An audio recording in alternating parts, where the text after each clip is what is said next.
सबसे पहली खबर है हमारी, अलीगढ़ मुस्लिम विश्वविद्यालय पर फैसला आया है सुप्रीम कोर्ट की 7 जजों की संविधान पीठ ने बहुमत के फैसले से अल्पसंख्यक संस्थान के दर्जे को परिभाषित किया है।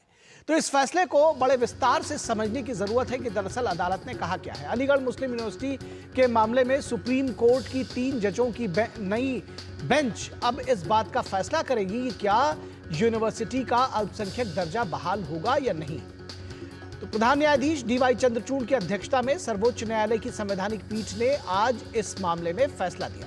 सुप्रीम कोर्ट ने 4 के मुकाबले 3 से 1967 के अजीज पाशा मामले में दिए गए उस फैसले को खारिज कर दिया जिसके आधार पर एएमयू को अल्पसंख्यक दर्जा देने से इनकार किया गया था। हालांकि कोर्ट ने इस फैसले में दिए गए निष्कर्षों के आधार पर एएमयू के अल्पसंख्यक दर्जे को नए सिरे से निर्धारित करने का काम 3 जजों की बेंच पर छोड़ दिया है। साल 2019 में सुप्रीम कोर्ट में 3 जजों की बेंच से मामले को 7 जजों की बेंच को दे दिया गया था। संविधान पीठ ने इलाहाबाद हाईकोर्ट के उस फैसले पर सुनवाई की जिसमें हाईकोर्ट ने अलीगढ़ मुस्लिम विश्वविद्यालय को अल्पसंख्यक दर्जा नहीं होने का फैसला दिया था। हाईकोर्ट ने यह फैसला साल 2006 में दिया था।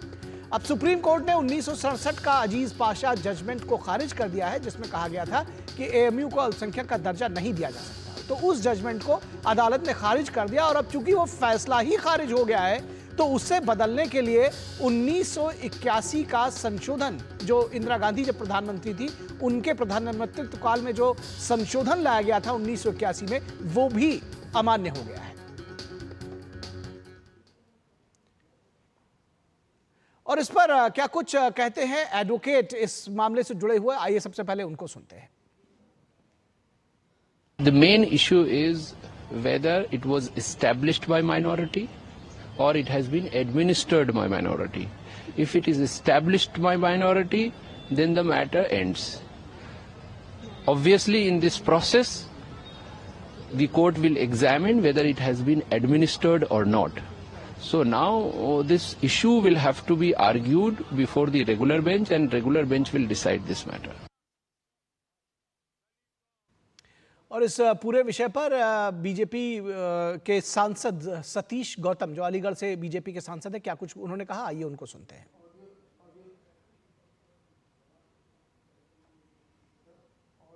सुप्रीम कोर्ट में विचाराधीन है, उसमें तारीखें पड़ रही हैं।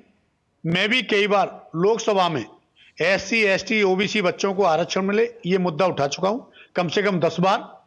मुझे उम्मीद है गरीब बच्चों के भविष्य के लिए ये डिसीजन उच्चतम न्यायालय का बहुत अच्छा डिसीजन स्वागत योग्य आएगा, क्योंकि कभी भी सर्वोच्चम न्यायालय ऐसा डिसीजन देता है जो समाज में लोग उसकी सराहना करें और समाज हमेशा उच्चतम न्यायालय की तरफ देखता है।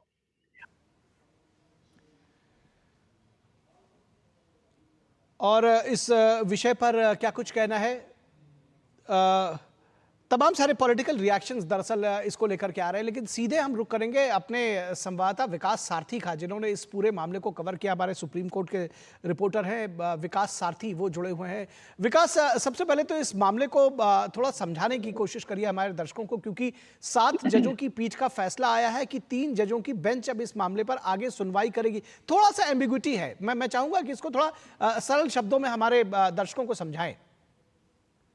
बिल्कुल निखिल, देखिए जब संविधान पीठ को ये मामला रेफर किया गया था तो कुछ इश्यूज फ्रेम किए गए थे। तो संविधान पीठ ने उन्हीं इश्यूज को, उन्हीं मुद्दों पर अपनी राय रखी है जो उनको रेफर किए गए थे। इसीलिए वो एएमयू का माइनॉरिटी स्टेटस क्या है इसके डिटेल में नहीं गए, इस पर उन्होंने अपनी कोई रूलिंग नहीं दी, क्योंकि उनके ये इसको आप कह सकते हैं कि जुडिशियल डिसिप्लिन की बात होती है कि जो चीज आपको दी गई है, जो रेफरेंस आपके पास भेजा गया है, आप उसी पर अपनी बात रखेंगे। हालांकि सैद्धांतिक तौर पर जो बातें कही गई हैं वो ज्यादातर एएमयू के ऊपर पूरी पड़ती हैं, वो उस पर खरी उतरती हैं।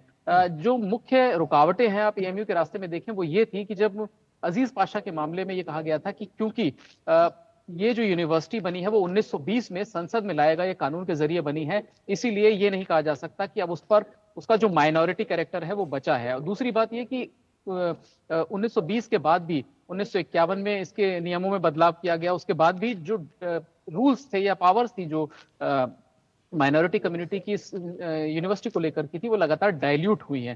तो आज सुप्रीम कोर्ट ने ये कहा कि पहली बात कि जब ये यूनिवर्सिटी बनाई गई एक्ट के जरिए तो इसका माइनॉरिटी कैरेक्टर खत्म नहीं हो जाता अपने आप ऑटोमेटिकली।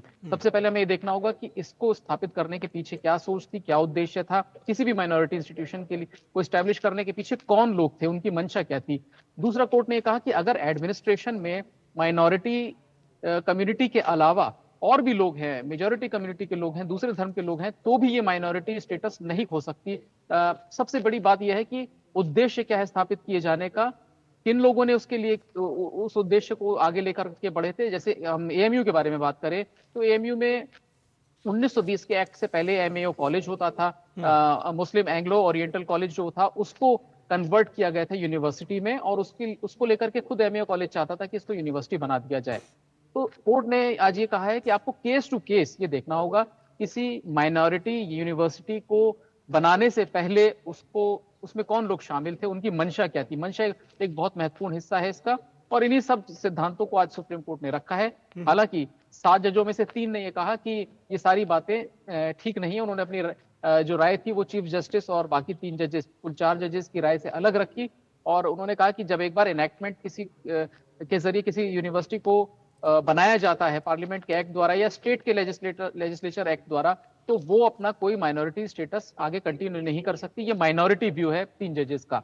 कुल मिलाकर एक रास्ता यहाँ पर दिखाया है इन 4 जजेस ने कि आगे आने वाले दिनों में कोई विवाद होता है कि कौन सी यूनिवर्सिटी को माइनॉरिटी यूनिवर्सिटी माना जाए, और अगर वो माइनॉरिटी यूनिवर्सिटी है या नहीं है, कैसे इसका निर्धारण किया जाएगा। तो वो प्रिंसिपल आज सुप्रीम कोर्ट ने यहाँ पर रखे हैं कुछ, जिनको देखते हुए आगे के मामलों को तय किया जाएगा, जिनमें सबसे पहला मामला एएमयू का होगा। जी, एक बात और समझना चाहेंगे। दरअसल बहुत सारे लोगों के जहन में ये सवाल है, और शायद ये 3 जजों की बेंच में जब ये मामला आएगा तो साफ होगा कि क्या आरक्षण जैसे मुद्दे कैसे डिसाइड होंगे विश्वविद्यालय के अंदर।